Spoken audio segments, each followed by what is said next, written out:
செட்டிநாடு வட்டகத்தில் ரொம்ப ஃபேமஸான டிஷ்ஷு வெண்டைக்காய் மண்டி எப்படி பண்ணோன்னு பார்க்கலாம். அதுக்கு தேவையான பொருட்கள் 10லேருந்து 15 பல் சின்ன வெங்காயம், ஒரு 5-6 பச்சை மிளகா, 6 பூண்டு, வெண்டைக்காய், ஒரு தக்காளி. இதை மண்டின்னு ஏன் சொல்கிறோன்னா, இது வந்து அரிசி கழுவுன தண்ணி. இந்த தண்ணியில் புளியை ஊற வச்சுருக்கேன்.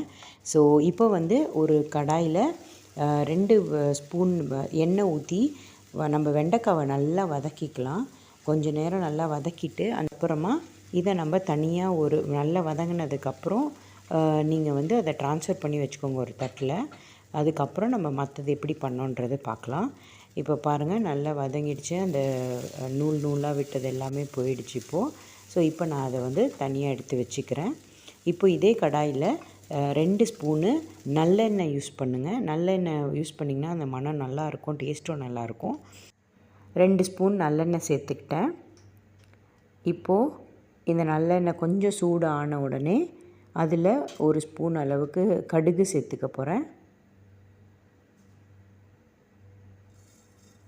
அதோட கொஞ்சமாக உளுந்து, ஒரு காஞ்ச மிளகாவை பிச்சு போட்டுக்கிறேன்.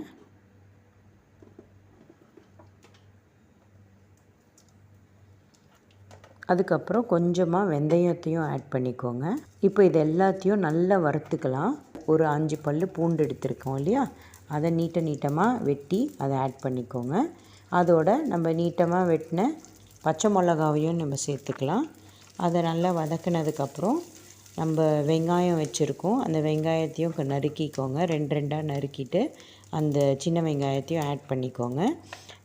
கொஞ்சமாக இதில் உப்பு போட்டுக்கோங்க. ஸோ தட் வெங்காயம் கொஞ்சம் சீக்கிரமாக வதங்கிடும். ஒரு 2 நிமிஷம் நல்லா எண்ணெயில் இதையும் வதக்கிக்கலாம். இதை வதக்கினதுக்கப்புறம் இப்போ இந்த ஸ்டேஜில் நம்ம கொஞ்சம் உப்பு ஆட் பண்ணிக்கலாம்.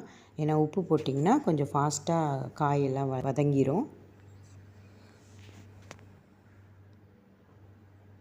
உப்பு ஆட் பண்ணிட்டோம். இப்போ நம்ம இதை நல்லா வதக்கிக்கலாம். நல்லா வதங்கினதுக்கு அப்புறமா நம்ம ஆல்ரெடி வதக்கி வச்சுருக்கிற வெண்டைக்காவை நம்ம இதோடு சேர்த்துக்க போகிறோம். ஸோ இது நல்லா வதங்கின உடனே இப்போ நம்ம ஒரு பவுலில் ட்ரான்ஸ்ஃபர் பண்ணி வச்சுருக்கோம் இல்லையா, அதை இதோட ஆட் பண்ணிக்கலாம்.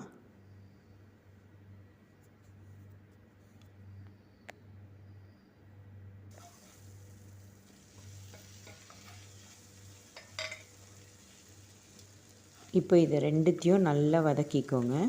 கொஞ்சம் நேரம் ஒரு 5 நிமிஷம் போல் இருக்கட்டும். வெண்டைக்காவுமே நல்லா வதங்கிடும். இப்போ வந்து நம்ம தக்காளி சேர்த்துக்கலாம். ஒரு தக்காளி எடுத்துருக்கோம், அதை நம்ம சேர்த்துக்கலாம்.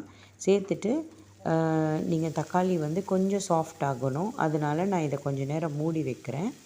மூடி வச்சு குக் பண்ணிங்கன்னா ஃபாஸ்ட்டாக குக் ஆகிடும். ஸோ 2 நிமிஷத்தில் தக்காளி வெந்துடும். ஸோ ஒரு 2 மினிட்ஸ் வந்து மூடி வச்சுட்டு தக்காளி வேகிற வரைக்கும் வெயிட் பண்ணுவோம்.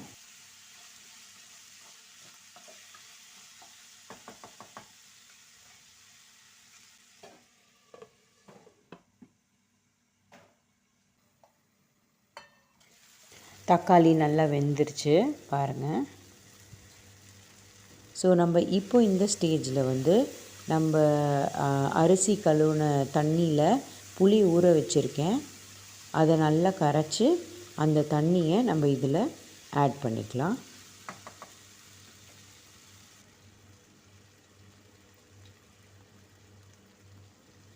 இது ரொம்ப டேஸ்ட்டாக இருக்கும்.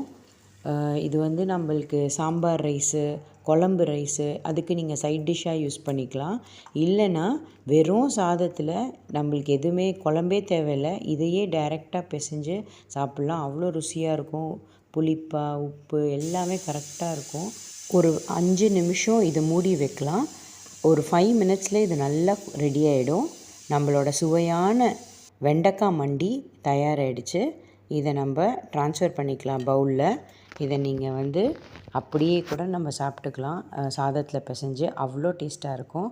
இதை பண்ணி பாருங்கள். செட்டிநாடு ஸ்டைலில் இது ரொம்ப ரொம்ப ஃபேமஸ்ஸு. ஸோ நீங்களும் பண்ணி பார்த்துட்டு எப்படி இருக்குதுன்னு சொல்லுங்கள் கமெண்ட்டில். அப்படியே மறக்காமல் நம்ம சேனலுக்கு சப்ஸ்கிரைப் பண்ணிவிடுங்க. அண்ட் பிடிச்சிருந்தால் ஷேரும் பண்ணுங்கள். Okay, see you all in the next video. Bye.